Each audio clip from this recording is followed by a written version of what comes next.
recorded Good morning everybody! It's a healthy Saturday once again dito sa Bantay Kalusugan. Ako ang inyong host, Dr. Glena Feyap Chulay. At pag-uusapan naman natin ang napapanahon at napakadaming mga kabataan ngayon na nakaka-experience ng heart attack. Dahil ba sila ay heartbroken? Well, andito tayo ngayon sa HVI ng Perpetual Health Medical Center dito sa Binyan. Alamin natin ano nga bang ibig sabihin ng HVI. Ito ba ay isang bagong institution, isang bagong building?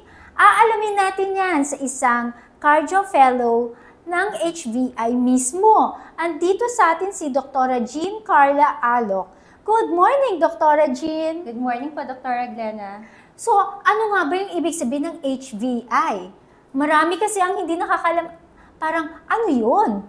Ayan. So, HVI po stands for Heart and Vascular Institute.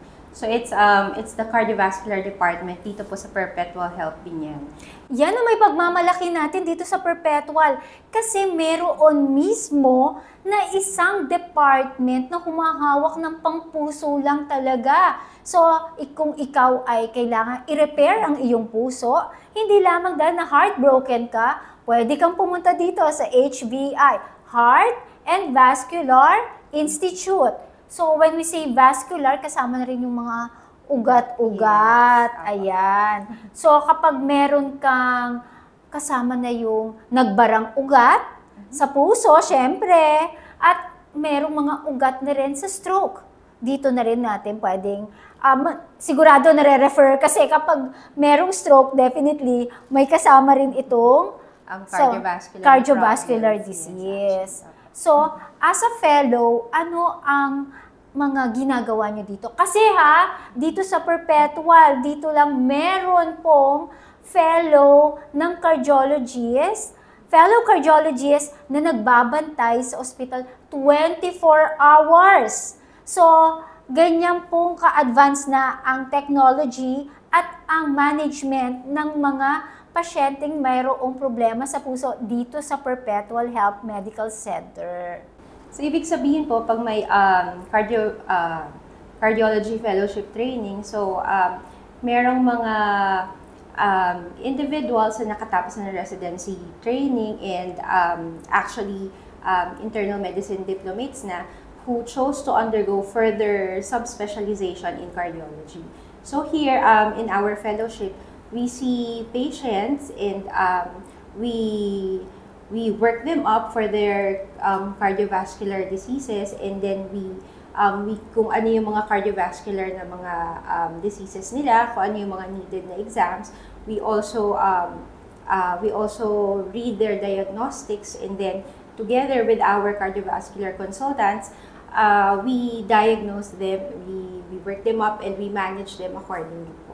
So, yan ang masasabi natin, complete package para sa iyong puso. Kasi as we get older, alam naman natin na ang puso ay humihina na rin. Lalo na sa mga kabataan ngayon na ang dami nating cases nag-heart attack at the age of 20 plus. So, alamin nga natin, ano nga ba itong mga sakit sa puso, especially heart attack? Bago ka naman ma-heart attack, 'di ba? Meron pang mga iba pang sakit, no? Ano ang mga iba't ibang sakit na masasabi natin magdudulot sa heart attack? So, karamihan po ng ating mga patients na increased ang risk for heart attack are those patients who are also diagnosed with diabetes, with hypertension, especially po kapag hindi kontrolado ang kanilang sugar at ang kanilang BP. This increases their risk for having a heart attack. Even din po yung ating mga individuals who are chronically smoking, this also increases their risk for having a heart attack. Kung meron din po silang family history ng early death due to a cardiovascular disease, yung mga may history sa family na namatay na maaga, yung iba sinasabi binangungot daw po, pero in fact, some of them had a heart attack, or yung iba po nagkaroon ng mga sudden ventricular arrhythmias or irregularities din po sa kanilang sa tibok ng puso So, nagkakaroon ng mga sudden cardiac death.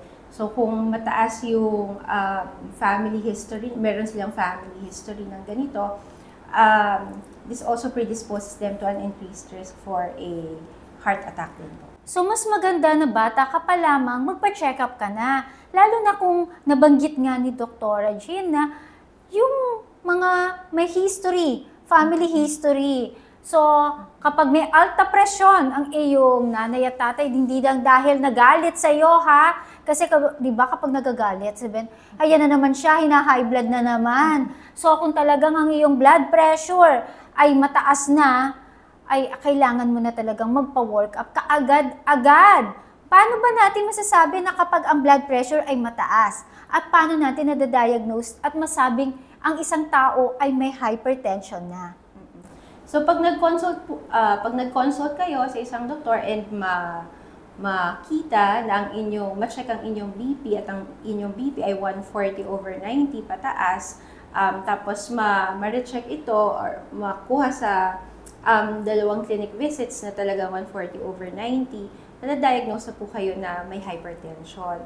So actually, minsan kahit hindi naman consult sa clinic, minsan yung iba nating mga... Yung pre-employment, di ba? Oo, sa pre-employment or even yung iba nakakatch lang sa yung mga may visits medical missions, medical missions, or minsan yung sa mga pharmaceutical yung libreng pa-BP. Ayan. Yes, yung mga ganyan, yung mga libreng Oo. pa-BP. Nakikita rin na talagang mataas yung BP. Although, yun nga, so para ma-treat din talaga ng maaga because yung hypertension, hindi naman po talaga siya na-cure. So, we just control the BP para po ma-delay natin yung onset ng mga chronic complications. So, nabanggit mo, doktora, linawin natin yon. Once you have the hypertension already, meron ka na nito sa iyong buhay. Ang kailangan lamang ay makontrol. So, once you have it, buong buhay mo, meron ka na. So, sabi nga ay kapag unang beses na nag-140/90 ka sa isang pagkakataon, halimbawa pre-employment or sa clinic lang, no, na BP ka, patatawarin ka muna. Patawad. Naku, ibig sabihin nito, warning sign. Magbago-bago ka na. Wake up call na yan. And then, after isang BP ulit, siguro sa isang pang pagkakataon, biglang nag-140/90 ka ulit, yun na. Tsaka we also advise BP monitoring din at home kasi madami na rin mga devices or pwede rin naman pong mag-check magkaroon ng BP monitoring at home. Kung makita rin po talaga dun sa BP diary na talagang tumataas po ang BP, you can come back earlier kasi nga na-record na mataas na rin talaga yung BP. So, para mabigyan kayo ng karapatang mga advices with lifestyle modifications and medications na you will be needing po. Ayan, tungkol sa pag-BP kasi ang dami na ngayon nauuso. So, yung paglalagay natin ng BP cuff, yung dito sa braso or sa wrist, ay iba kasi sa relo nagde-depende. Pag relo naman po, idea lang yan. Ang pinakamaganda pa rin ay yung sa ating arm BP. Pag po nag-arm BP at na sobrang luwag ng cuff, pwede magkamali ang BP Tapos, pag sobrang higpit din, pwede pa rin magkamali. At syempre naman, kung ang iyong battery, low-bat na. Syempre, pwede rin magkamali. So, kailangan ay sa tamang higpit ng BP, wag sobrang higpit, wag sobrang luwag. Actually, diba, naglalagay tayong 2 fingers, papasok dito, at yun lang, kapag naipasok nyo na hindi masikip, hindi maluwag, okay na siya. Ngayon, saan mo ilalagay yung pang-BP app? Yung iba kasi nasa baba na, iba naman nasa taas. So, dapat ito ay at the level of the heart. So, yun po ang tamang pag-BP. Actually, I've already uploaded it in my YouTube channel, how to take yung tamang pag-BP. Panoorin nyo na lamang siya sa video. Nasa YouTube channel ko na yan, Glenna Fea Chulay MD. And then, hanapin nyo. Kasi nga naman, baka naman mali-mali pag BP, tas biglang pupunta, magpapanik, doktora, tingnan mo itong BP ko, ganitong kataas. Tas yung pala, mali-mali lamang, di ba? So, napaka-importante ng monitoring sa pag-BP. At doktora, kailan dapat mag-BP? Ito ba ay kauupo, katatakbo lamang? O ano yung tamang oras ng pag-BP? So kung meron pong activity na kakagawa lang, let's say nag-walking or even kakakain lang, or minsan nagkaroon ng heated argument, mas maganda makapag-rest muna kahit mga 15 to 20 minutes prior to taking your BP. Para, kasi syempre, expected na with certain activity, pwede po talagang medyo tumaas yung inyong BP. At saka yung emotions, doktora, di ba? Kaya nga pag nagagalit ang nanay at nagdadadak na dyan, syempre sabihin tumataas ang BP niyan. Yan, di ba? So, wag niyo muna i-BP. Please lang. Kasi sigurado, tataas yan. At kapag mataas ang BP, lalong nenervyosin. Di lalong tataas. So, doktora, totoo ba na ang nerbiyos ay nakakataas ng BP? So, kapag may heated argument din naman kasi talaga, or kapag nagagalit ang isang tao, or minsan, yun nga, pag may nakakaaway, possible naman din po talaga na medyo tumaas po talaga yung BP. Pero kapag kumalma na siya, it's supposed to return back dun sa normal. Usual na BP ng pasyente. Pero kasi kung ang usual BP nga ng pasyente ay mataas talaga, so baka yung galit na tao na yon, pag nakalma na siya, mataas pa rin talaga ang BP. Baka hypertensive din po talaga siya. Oo, kasi kalimitan sasabihin, ganyan na yung BP ko, talagang 160/100 na yan. So, ganyan na sabihin, yan, hindi nagbabago. Ibig sabihin, hypertensive din talaga siya. Sinabi na niya, 160/100 na kasi, siya. So, mga ganon. Di ba? May mga pasyente tayo na minsan sabihin, doktora, sanay na ako sa BP mataas. Kaya okay na yan. Naku, anong sagot mo doon, doktora? Yan yung mga nakakatakot din po na kaso ng mga pasyente natin na biglang inaatake sa puso or biglang nasa stroke. So, kailangan po talaga maaga pa lang na nabibigyan na sila ng karampatang gamot at saka yung lifestyle modifications na advice na rin po. Ayan, kasi di ba minsan may nababalitaan tayo na lang. Kausap lang ng kapitbahay, ilang araw nang nakalipas, biglang mababalitaan mo, inatake na sa puso. Ganyan kabilis, di ba? Parang meron iba nagdadrive katulad nung isang sportscaster recently na namatay. On the way siya sa kanyang meeting, nagdadrive siya, biglang heart attack agad. Speaking of heart attack, paano nga ba nangyayari ang heart attack? At ano ang mga sintomas ng heart attack? So kapag nagkaroon po ng significant na bara sa mga ugat sa inyong puso, kung talagang naging significant ito, magpe-present po ito as heart attack. So ibig sabihin, nakukulangan po ng daloy ng dugo, ng oxygen, yung pong parte ng puso na sinusuplayan itong ugat na ito. So magpe-presenta po iyan as chest pain, usually po mabigat, tapos, na-elicit po siya usually after activity. Pero minsan po talaga, pag biglaan na lang po, minsan yung iba kahit at rest, nagkakaroon ng bigat. Minsan kumakalat sa jawline or sa shoulders, usually sa left din po. Tapos, pwede po siyang ma-relieve. Yung iba kasi, meron ng mga gamot na tinatawag na Iserdil, yung lalagay sa ilalim ng dila. Lalagay sa ilalim ng dila, pampabuka na ugat sa puso, gumaganda ang kanilang, nababawasan yung kanilang chest pain. Pero kapag hindi ito nare-relieve sa ganitong gamot, tapos persistent, especially if you are a male na smoker, meron po kayong ibang sakit tulad ng diabetes or hypertension, posible po itong heart attack na rin talaga. So, dapat po talaga na magpunta na sa emergency room. Yung iba naman, meron kasi talaga tayo nakakatch ng mga certain individuals na talagang bigat po talaga sa dibdib, mga bata na apparently walang ibang risk factors. Pero kung nakakaramdam talaga ng bigat sa dibdib na hindi nawawala, especially pinagpawisan na malamig, iba meron pang pagsusuka, dapat po na nagkukonsulta po agad ito sa emergency room. Pero doktora, very common yung sinasabi nila na masakit yung dibdib na umaabot sa likod. At minsan, yung balikat, minsan isipin lang, baka pagod lamang ito. May posibilidad ba na heart attack pa rin siya? Yes po, posible pa rin po na heart attack yung mga ganitong sintomas, doktora. Minsan yung iba po talaga, nakakaramdam more on epigastric pain din po. Yung feeling na hindi natutunawan, akala na lang nila may hyperacidity, na gustong mag-burp lang o ano man, yung pala nag-heart attack. So we really have to differentiate gastroesophageal reflux disease, yung GERD, hyperacidity, sa totoong heart attack. Kasi di ba hindi lahat ng masakit ang tiyan ay tiyan. Minsan ito ay senyales na pala ng heart attack. Naku, natakot ng ating mga viewers. Oo, pero kung may mga ganito kayong simptomas, might as well, magpakonsulta na lang din po talaga sa inyong family doctor, internal medicine na mga doktor. Sabi nga, prevention is better than cure. So, ang inyong mga nararamdaman, kung masakit po yung inyong dibdib, ito ay kalimitan sa kaliwa. Pero merong iba, no? Right naman ang masakit yung dibdib nila.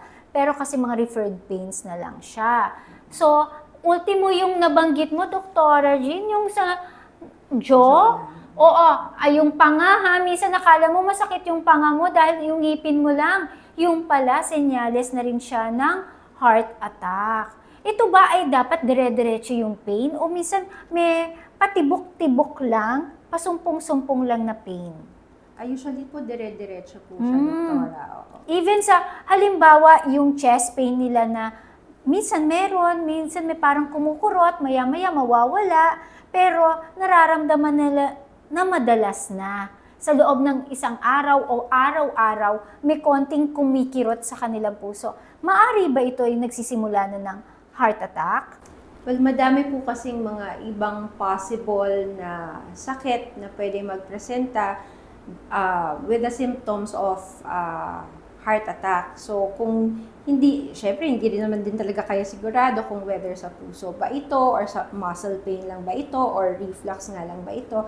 So, mas maganda po magkonsulta na lang po para ma-evaluate kayo na maigi, ma-run yung mga needed na diagnostic tests. So, kaya ideally po makapag-consult kayo sa inyong mga doktor. So, doktora, halimbawa, pupunta si pasyente, magpapa-check up. Ano yung unang workup na ginagawa? Usually, magpapa-ECG po. ECG, chest x-ray, we will check your blood chemistries din po.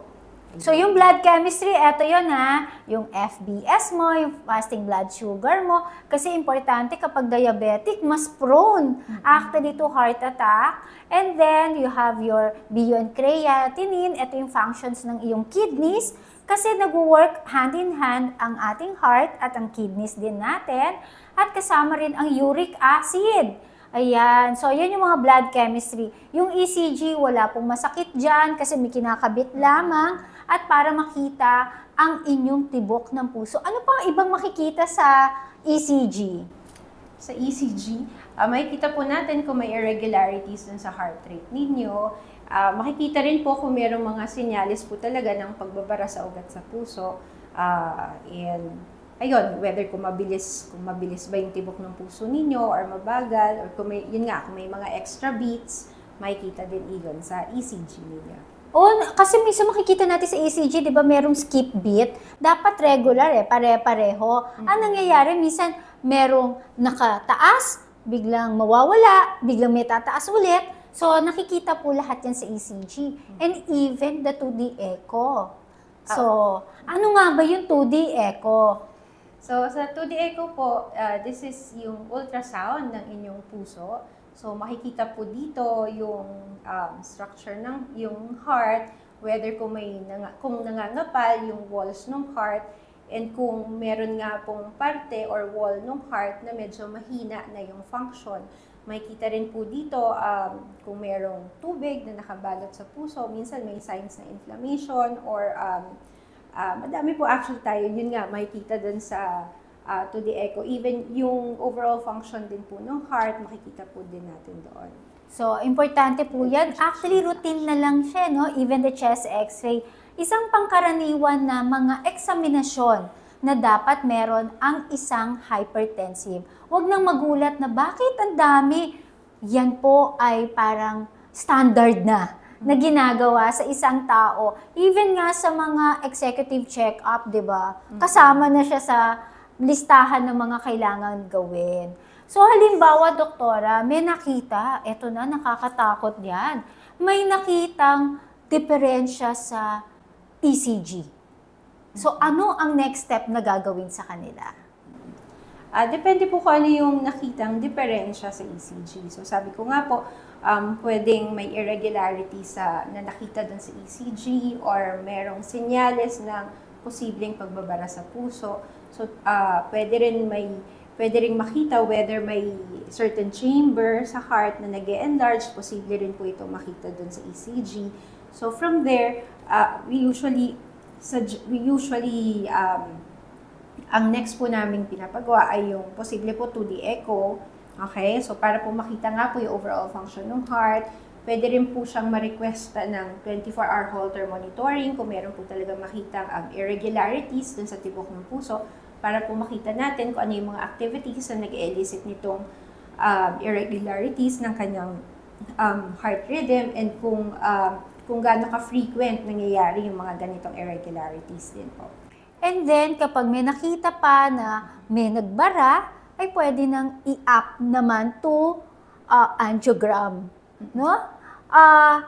Referred ba kaagad for angiogram o merong pang ibang step bago mag-angiogram? So, before po mag-angiogram, kung talaga pong nagko-consider na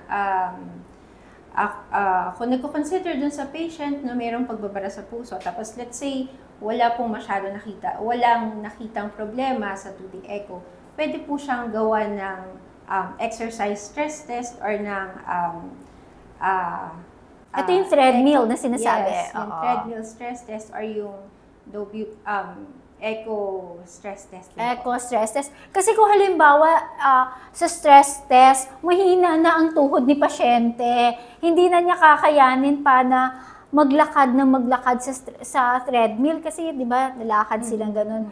So meron pong isa pang paraan, nakahiga ka lamang pero mache-check pa rin ang iyong puso. Ito yung dobutamine stress test. Dobutamine stress test. Ano yung ginagawa dito? Paano siya ginagawa? So yung exercise stress test po kasi, so pinapalakad sa treadmill yung pasyente up to dun sa kaya nilang bilis dun sa treadmill.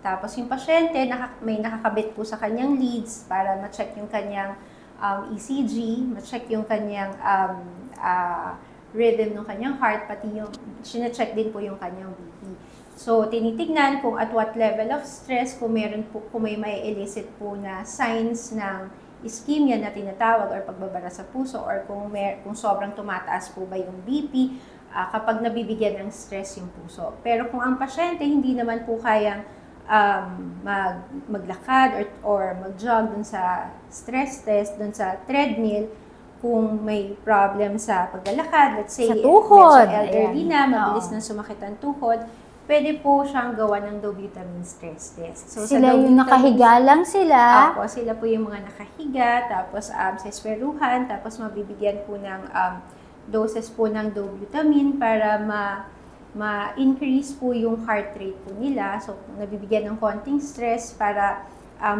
bumilis po yung tibok ng puso para makita kung meron pa rin pong may elicit na pagbabara sa puso kapag bumibilis yung heart rate. Naku, doktora, baka maraming magsabi, hindi ko na kailangan yung stress test na yan dahil stress na talaga ako. So, ayan yung mga pasyente nating over na yung stress.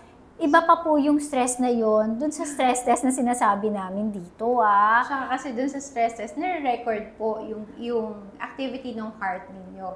Unlike yung kapag sinasabi niyo sa stress lang kayo, hindi naman din kasi natin yun nare-record. So baka halimbawa, ipakita ang picture ng kaaway, pa-level yung iyong heartbeat. Another stress test.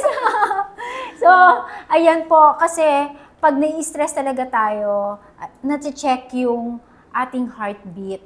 Normally ay tumataas talaga, pero at certain level para masabi nating normal. Ngunit kapag ikaw ay bumagsak dito, nasobrahan na yung heartbeat mo dun sa standard na ine-expect natin, ano ang susunod na hakbang? So kung pag nakita po dito sa stress test na meron pong na-elicit na pagbabara sa ugat, especially kung naging symptomatic, let's say nagkaroon po ng chest pain during the procedure, ito po yung na-advisean to undergo, especially kung high features or kung may mga risk factors din po talaga for a coronary disease. So, sila po yung na-advisean po talaga na mag-undergo ng coronary angiogram.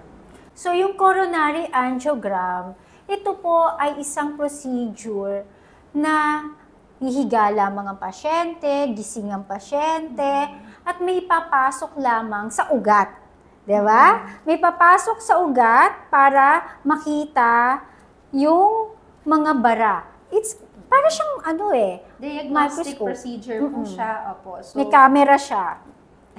Tutusok po. Wala naman po siyang camera, pero tutusok. Walang camera.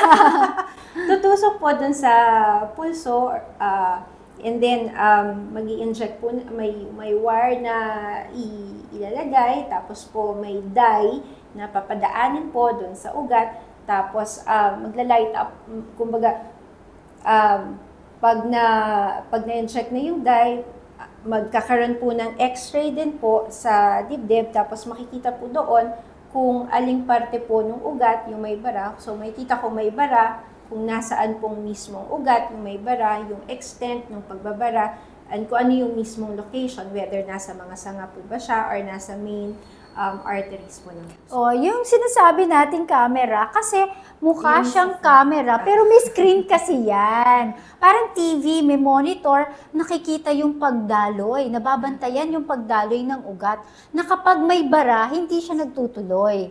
'Di ba? Kaya na-measure po at nalolocate nasaan ang bara sa iyong puso. At kapag ito ay kaya pa na bombahin, ito yung tinatawag nating angioplasty, yung balloon. So, doktora, paano ba nangyayari yung work ng angioplasty o ng balloon stenting? So, yung balloon stenting po, merong balloon stent na ilalagay dun sa area ng heart, nung arteries na nakablock, tapos po, ibaballoon siya. Para siyang pabubukahin dun sa area na merong bara. So, ipapasok siya, then bubuka siya para paluwangin yung area ng may bara. So, yung dugo, makaka-flow na. Yun po ang angioplasty. So, sasabihin nila, inooperahan ba yan? Hindi po, kasi dito lamang siya sa ugat natin sa may kamay, 'di ba, sa wrist, sa radial artery po dito po sa wrist, or kung mahina naman po ang pulso, pwede rin po sa ugat singit. Oo. So, ganun na po ngayon ang ginagawa. Kaya po pag uwi nyo, naka-plaster lamang. So, wala po siyang tahi, wala po siyang sasabihin na hiniwaan ka ng malaki. Hindi po yun. And then after that, ay ilalagay lamang sila for observation. And if everything's okay, no complications, go home ka na. Ganun ang kadali ngayon. At nakaiwas ka na sa heart attack. So, ano pa yung mga preventive tips natin, doktora, para naman makaiwas sa heart attack? So, ang first and foremost po, lifestyle modifications po talaga. So, kung ang isang pasyente ay naninigarilyo, kahit vape pa po yan, ideally... kahit vape ha? Hindi lusot. So, ideally, itigil po talaga ang paninigarilyo or vaping. Pagdating naman po sa pagkain, iwas po sa mga makokolesterol, tsaka maalat din po na pagkain. So, kung ano po yung timpla, hopefully, hindi mataas magtimpla, yung nagtitimpla, yung nagluluto sa bahay. So, kung pwede, wag nang masyadong magsawsawan sa pagkainan.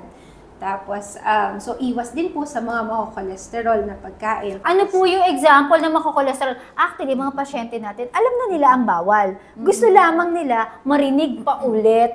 No? Parang i-identify pa ba isa-isa? Madali lamang yan.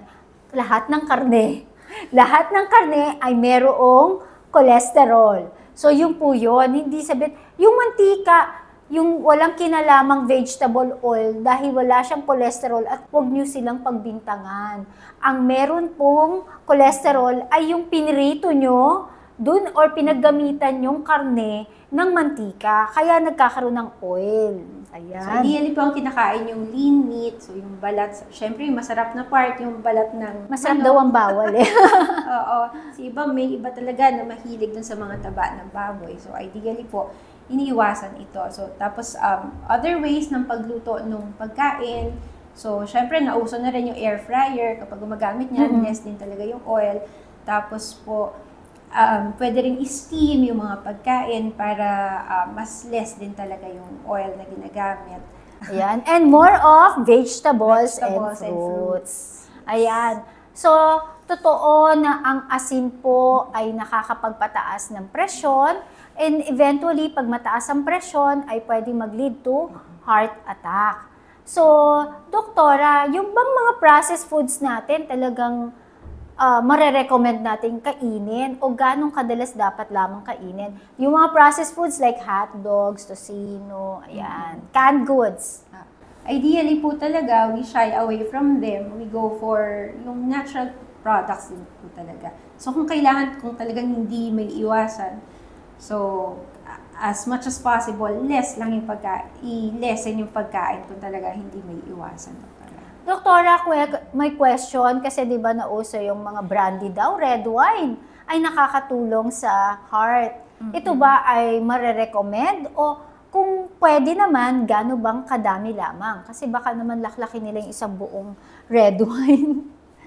Kung hindi naman po talaga umiinom ng red wine, wag na lang pong simulan. Okay, so ganoon. Pero yung mga patikim-tikim, One shot. one glass. Pero hindi naman po sinabing one shot everyday na kapag po Oo. talaga may diferensya. Kasi these red wines are actually rich in sugars. Kung may diabetes ka na, we don't recommend na rin. Kasi, syempre sabihin antioxidant siya, pero may sugar naman siya. So, at kalimitan ng mga diabetics, walang nararamdaman. Di ba yun tinatawag nating asymptomatic heart attack? Di ba? Wala po silang nararamdaman, bigla na lamang silang tumutumba. Ayun na pala, heart attack na. So, ayan po ang ating mga preventive tips. And doktora, yung mga nagsusumba, totoo ba na makakatulong din ang Zumba? Maganda po na meron talagang exercises. Let's not forget that exercises, okay ang pagzuzumba, mga 30 minutes, 3 times a week. Kahit hindi Zumba, yung mga calisthenics, maganda po ito. So, it's best that we are always mobile, kahit yung walking, exercises, jogging, okay naman po ito. Pero wag naman after the Zumba kain. Ayun yung Zumba kain, di ba? So, doktora, linawin din natin kasi may mga pasyente, actually sa social media, may lumabas ngayon na tungkol sa gamot na pang hypertension, which is yung sabi nga sa social media, yung carvedilol. Pang hypertension siya. Tapos daw, bumagsak yung BP. Ano ba mga precautions natin dito? Linawin natin yung issue na yan. So, ito pong carvedilol is actually pang-control po ng BP, yes. At the same time, para po actually talaga sa heart. So, I'm sure kung binigyan po kayo ng gamot na ito, na-diagnose na po kayo ng inyong doktor na may problema sa puso, or ganyan nga, may hypertension. And I'm sure na advisean din po kayo nito na ideally nakakapag-BP monitoring po kayo sa bahay. Kasi kung talagang bumababa ang BP, mag-a-advise naman po ang inyong doktor na huwag po munang ipabigay ang inyong gamot, and then mag-a-advise yan ng for follow-up para po ma-adjust yung mga medications na ginagamit ninyo. Tapos aside po, pwede po kasing may ibang simptomas din po na naramdaman yung pasyente na pointing to a low BP, baka rin po may ibang problema, let's say nagkaroon ng infection or hindi kumakain, na pwede po nag-contribute din sa pagbaba ng BP. So pag may mga ganitong simptomas din po, or let's say may doon sa BP monitoring ninyo, napapansin ninyo na more on the low side, or kung hindi naman siya more on the low side, uncontrolled pa rin siya, or parating mataas ang BP. So, kailangan po nagpa-follow up. So, importante po actually talaga yung regular follow-up na sa inyong mga doktor. Doktora, may tanong, kapag daw uminom sila nung pang hypertension nilang gamot, tapos nag-normal na yung BP nila, pwede na bang itigil yung kanilang gamot sa hypertension? Ibig pong sabihin nito na nag-normal yung BP ninyo habang umiinom kayo ng gamot, ibig sabihin effective yung gamot sa inyo. So you should not stop your medications, but continue it as it is. Tapos Yun. continue lang din yung BP monitoring. If at such time it comes na bumababa yung BP talaga na pansin nyo, lower than your usual BP, and especially kung may symptoms kayo, possible po kasi nagkaroon din kayo ng mga lifestyle modifications, kaya talaga din more on the low side na yung BP ninyo. You can always go back to your doctors para po ma-adjust yung medications. Yan. So, ibig sabihin, kapag normal na yung BP mo, huwag mo ititigil ang iyong gamot. Ngunit, kapag ito ay napapansin mo, bumabagsak na. Halimbawa, hindi mo naman BP lagi ang 100/60. At palaging gano'n na yung BP mo, temporarily, stop mo muna yung gamot mo sa hypertension. Siyempre, kung bagsak na nga yung BP mo, inom ka pa ng pangpabagsak ng BP, lalong babagsak yan. Kaya mas maganda pumunta ka ulit sa iyong cardiologist o sa iyong doktor upang ma-adjust ang iyong BP. So ayan ha, huwag basta-basta titigil sa inyong mga gamot not unless advised by your doctor. Kaya importante na nagpa-follow up sa inyong mga doktor. Hindi ko feeling okay ka na, ay hindi ka na babalik. So ayan po ha, marami tayong mga tips na ibigay para sa pag-iwas sa heart attack. So Doktora, maraming salamat. Doktora Jean Carla Alok. Yes, thank you pa, Dr. Angela. Maraming salamat po. At again, abangan nyo po ang ating mga susunod pang mga episodes dito sa Bantay Kalusugan. Kaya bantayan ang ating kalusugan upang ang sakit ay maiwasan.